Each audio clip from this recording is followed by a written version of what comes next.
আসসালামু আলাইকুম। নিজেদের গাছের আম দিয়ে আজকে আপনাদের সাথে আচারের রেসিপি শেয়ার করতে চলে এসেছি। প্রথমে আমি এখানে 2.5 কেজি মতো আম নিয়ে নিয়েছিলাম। এগুলোকে সুন্দর করে কেটে নিচ্ছি। কিভাবে কাটতেছি আপনাদেরকে দেখাচ্ছি।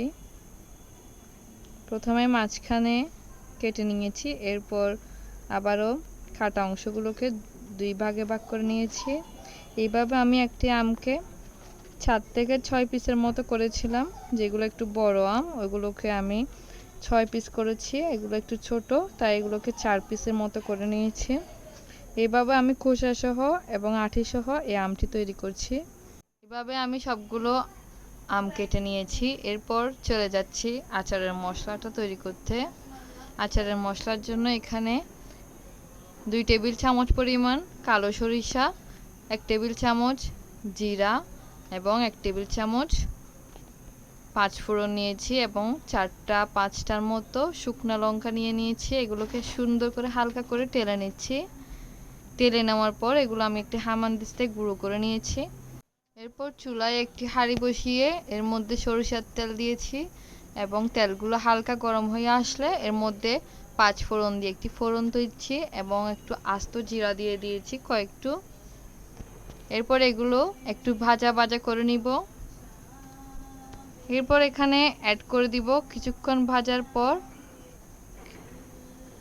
হাফ কাপের মতো রসুন কুচি।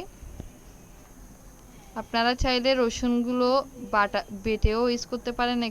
আমি এখানে গ্রেট করে ইউজ করেছি। আবার চাইলে আস্ত রসুনও ইউজ করতে পারেন, এতে করে স্বাদটা ফ্লেভারটা আরও ভালো আসে। যদি দুটো ইউজ করতে পারেন অনেক বেশি ভালো হয় আচারের ফ্লেভারটা। এরপর এখানে আমি আরও একটু সরিষার তেল অ্যাড করেছি, আমার কাছে কম মনে হয়েছিল তাই। এরপর আমি আমের টুকরোগুলো সবগুলো দিয়ে দিচ্ছি। আচারের এই রেসিপিটি শেয়ার করার বিশেষ কারণ ছিল, অনেকে আচার তৈরি করাকে অনেক বেশি ঝামেলার মনে করেন। অনেকে মনে করেন অনেক বেশি মশলার প্রয়োজন হয়। আসলে এমন কিছু না। এখানে অল্প কয়েকটি মশলা দিয়ে কিন্তু খুব ভালো করে, খুব সুন্দর এবং খুবই মজাদার আচার তৈরি করা যায়। তাই আমি আপনাদের সাথে এই রেসিপিটি শেয়ার করছি। এরপর আমের টুকরোগুলো কিছুক্ষণ নেড়েচেড়ে এখানে লবণ, সরিষা বাটা ইউজ করেছি, কালো সরিষাটা। এরপর লাল মরিচের গুঁড়ো, হলুদ গুঁড়ো অল্প অল্প করে দিয়ে দিচ্ছি আর ধনিয়া গুঁড়ো অ্যাড করেছি। এগুলো দিয়ে সুন্দর মতো আমগুলোর সাথে মিশিয়ে নিতে হবে। আমি আস্তে আস্তে সবগুলো আমকে মিশিয়ে নিচ্ছি এই মশলাগুলোর সাথে। এরপর আমি এখানে অর্ধেকটা পরিমাণ চিনিও অ্যাড করে দিচ্ছি, যাতে করে চিনিটা মেল্ট হয়ে এর পানির সাথে আমটা অর্ধেক সিদ্ধ হয়ে আসে। এই তো চিনি দেওয়ার পর কিছুক্ষণ নাড়াচাড়া করার পর দেখতে পাচ্ছেন কতগুলো পানি ছেড়ে দিয়েছে চিনি থেকে। এর মধ্যে কিন্তু আচারটা অর্ধেক সিদ্ধ হয়ে যাচ্ছে। এরপর আরও প্রয়োজন মনে হলে আমি আরও চিনি অ্যাড করে দিব। এখন অ্যাড করে দিচ্ছি আচারের মশলার অর্ধেকটুকু, আর এগুলো দিয়ে সুন্দর করে আবারও নেড়েচেড়ে নিব। এই আচারটা তৈরি করতে কিন্তু তেমন কোনো ঝামেলাই নেই, রোদে শুকানোর কোনো ঝামেলা নেই। সাথে সাথে আমের আচারটি তৈরি করে নেওয়া যায়, আর খেতে কিন্তু দুর্দান্ত হয়। আপনারা তৈরি করে দেখতে পারেন বাসায়।